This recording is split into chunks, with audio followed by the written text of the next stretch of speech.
ഇന്ന് സുരേഷ് ഗോപി എന്ന പൊളിറ്റീഷ്യൻ്റെയും റെസ്പോൺസിബിലിറ്റീസ്. കാരണം ഒരുപാട് ടൈം ഫാമിലി ആയിട്ടും സ്വയം സെൽഫ് ടൈം എന്നൊരു ടൈം പോലും സാക്രിഫൈസ് ചെയ്ത് വർക്ക് ചെയ്യുന്ന ഒരാളായിരുന്നു ജീവിതകാലം മൊത്തം. അങ്ങനെ ഒരാളായിട്ട് സ്വന്തം മക്കൾക്ക് പോലും സമയം സ്പെൻഡ് ചെയ്യാൻ കിട്ടുന്നത് വളരെ ചുരുക്കമാണ്. അതറിഞ്ഞു തന്നെയാണ് ഞാൻ നേരത്തെ പറഞ്ഞ പോലെ 2 മണിക്കൂർ ട്രിവാൻഡ്രത്ത് സ്പെൻഡ് ചെയ്യാൻ കിട്ടിക്കഴിഞ്ഞാൽ എറണാകുളത്തുനിന്നോ കോട്ടയത്തുനിന്നോ ഡ്രൈവ് ചെയ്ത് വന്ന 2 മണിക്കൂറും വീട്ടിൽ സ്പെൻഡ് ചെയ്തിട്ട് തിരിച്ചു പോകുന്ന ആളായിരുന്നു അച്ഛൻ. സ്വാഭാവികമായിട്ടും ഒരാൾ അവിടെ വീട്ടിൽ സാക്രിഫൈസ് ചെയ്യേണ്ടി വന്നു. അവരുടെ പേഴ്സണൽ പാഷൻ ആണെങ്കിലും കരിയർ ആണെങ്കിലും എല്ലാം സാക്രിഫൈസ് ചെയ്ത് ടു ഹോൾഡ് ഫോർട്ട്. വീട് നിലനിർത്താനായിട്ട് എല്ലാം മാറ്റി വെച്ചിരുന്ന ഒരാൾ എൻ്റെ അമ്മയാണ്. ആ അമ്മയായിട്ടാണ് നമ്മൾ 4 മക്കളും ഏറ്റവും കൂടുതൽ ടൈം ആക്റ്റീവ്ലി സ്പെൻഡ് ചെയ്തിട്ടുള്ളത്. അപ്പൊ എന്നെ പറ്റി എനിക്ക് അച്ഛനെ എത്ര അറിയാവോ എന്ന് ചോദിക്കുന്നതിനെക്കാട്ടിലും എപ്പോഴും അമ്മ എനിക്ക് എന്തുമാത്രം അറിയാം എന്ന് ചോദിച്ചു കഴിഞ്ഞാൽ തീർച്ചയായും എനിക്ക് കൂടുതൽ സംസാരിക്കാൻ പറ്റും അതിനെ പറ്റി. പറയൂ രാധി ചേച്ചിനെ കുറിച്ചും കൂടെ. സുരേഷ് ചേട്ടൻ പറഞ്ഞിട്ടുണ്ട്, ഞങ്ങൾ ഈയിടെ കണ്ടപ്പോൾ സുരേഷ് ചേട്ടൻ ഇപ്പൊ ഈ പൊളിറ്റിക്സും കൂടെ ഒക്കെ വന്നു കഴിഞ്ഞപ്പോഴത്തേക്ക് എങ്ങനെയാ ഹാൻഡിൽ ചെയ്യണേ. അപ്പോൾ ആ കല്യാണത്തിന്റെ സമയത്തേയും ഒക്കെ പറയുമ്പോൾ പറയും, എന്റെ വീട്ടിൽ ഒരു കാര്യവും എനിക്കറിയില്ല, എനിക്കൊന്നും അതെല്ലാം രാധികയാണ്, അവള് മാനേജ് ചെയ്യണതാണ്. അന്ന് സുരേഷ് ചേട്ടനും ഒരുപാട് പറയുന്നുണ്ടായിരുന്നു, രാധിക ചിത്ര മനോഹരമായിട്ട്, അതിപ്പം യു ജസ്റ്റ് സെഡ് ഇറ്റ്, അത് ഇത്ര മനോഹരമായിട്ട് പറഞ്ഞു. അപ്പൊ അതുകൊണ്ട് രാധികേച്ചി എനിക്കിപ്പോ പേഴ്സണലി അറിയാൻ കൂടെ ചെയ്യാവുന്നത് കൊണ്ട് രാധികേച്ചിനെ കുറിച്ച് നമ്മൾ ഫ്യൂ വേർഡ്സ് പറയാണ്ട് നമുക്ക് മുന്നോട്ട് പോകാൻ പറ്റില്ല. അതുകൊണ്ട് തന്നെ ഞാൻ പറഞ്ഞത്, നമ്മുടെ അറിയാത്ത ഇവരും അറിയണം രാധികേച്ചിയുടെ ഇൻവോൾവ്മെന്റും നിങ്ങളിപ്പോ ഇവിടെ നിൽക്കുന്നതിന്റെയും ആ ഒരു ഭയങ്കര സ്ട്രോങ് ആയിട്ട് നിൽക്കുന്ന ആ ഒരു ബ്യൂട്ടിഫുൾ ലേഡി. പറയൂ. അമ്മയെ പറ്റി പറയുന്നതിന് മുന്നേ ഈ ഒരു ജനറേഷനിൽ എപ്പോഴും ഒരുപാട് പ്രാധാന്യം പോവാത്ത ഒരു കാര്യമുണ്ട്, sacrificing for someone else.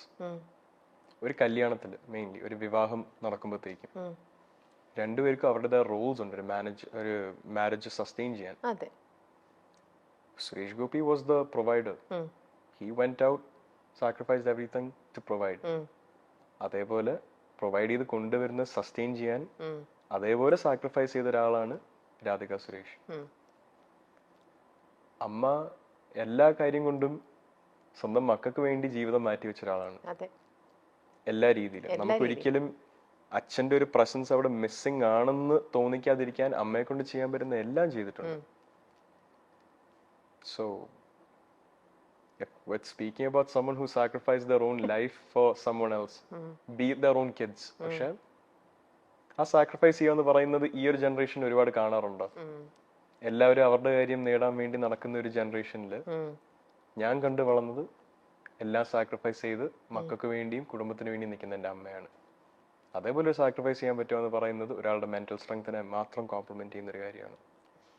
So if there's anything about my resilience or mental strength or will to push forward, നേരത്തെ ചോദിച്ച പോലെ സിനിമയിൽ എനിക്ക് ബുദ്ധിമുട്ടാണെന്ന് തോന്നുന്നുണ്ടോ, എനിക്ക് അതിനൊരു ഉത്തരം തരാനോ അതേപോലെ ഒരു പെർസ്പെക്റ്റീവിൽ ആലോചിക്കാനോ ഉള്ള ശേഷിയും വിവരവും തന്നത് എൻ്റെ അമ്മ തന്നെയാണ്. Okay, beautiful. അപ്പൊ അങ്ങനെയാണെങ്കിൽ ഈ രാധികേച്ചി ഇപ്പം സുരേഷ് ചേട്ടന്റെ അപ്സും ഡൗണും ഈ ആ ഒരു ഫേസ് എല്ലാം കൂടെ നിന്ന് കണ്ടതാണ് അല്ലേ? നിങ്ങൾ അന്നേരം കുറച്ചും കൂടെ കിഡ്സ് ആയിരുന്നു. അത് കഴിഞ്ഞിട്ട് നിങ്ങൾ ഇന്നിപ്പോ ആ ലെവലിലേക്ക് വന്നു കഴിഞ്ഞപ്പോൾ ഇപ്പൊ ഗോകുൽ മൂവിയിലേക്ക് എൻ്റർ ചെയ്തു, അത് കഴിഞ്ഞിട്ട് ഇപ്പൊ മാധവ് വരുന്നു, നിങ്ങളിപ്പോ ഇത്രയും വലിയ കുട്ടികളായി. അപ്പം അച്ഛന്റെ ഭാഗത്തു നിന്നുള്ള ഉപദേശം ഒബ്വിയസ്ലി നിങ്ങൾക്ക് എല്ലാവർക്കും അഡ്വൈസും കാര്യങ്ങളെല്ലാം കിട്ടിയിട്ടുണ്ടാവും. എന്നാലും അച്ഛന്റെ പ്ലസും മൈനസും കണ്ടു വളർന്ന എങ്ങനെയാണ് ഇതെന്നൊക്കെ കണ്ട ഒരു അമ്മയുണ്ടല്ലോ.